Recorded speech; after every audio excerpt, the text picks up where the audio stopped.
Ali, mga kapurman, andito ako ngayon sa Rosario, Batangas at akin pong ni-inspeksyon yung project po namin dito.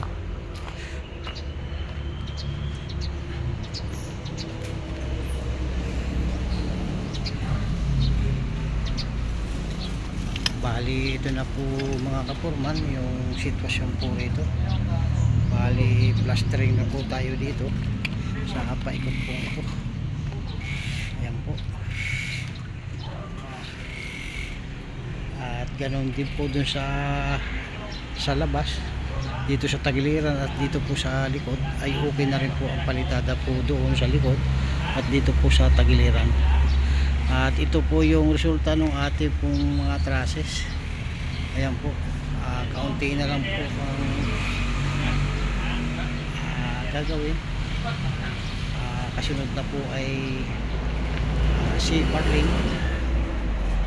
na pamakuan po ng ating long span. Ayan po mga kapurman. At utay-utay na rin po natin nililinis po itong po flooringan.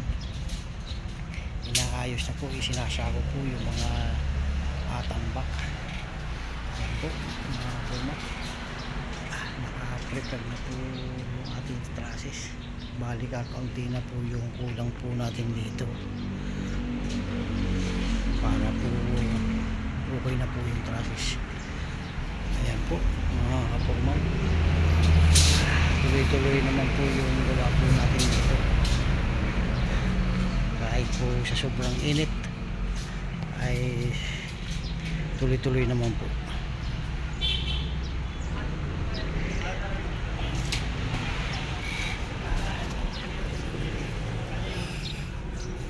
Ayan po tayo mga kapurman. Bali dito papalitadaan pa po dito. Ilang pa po tayo dito.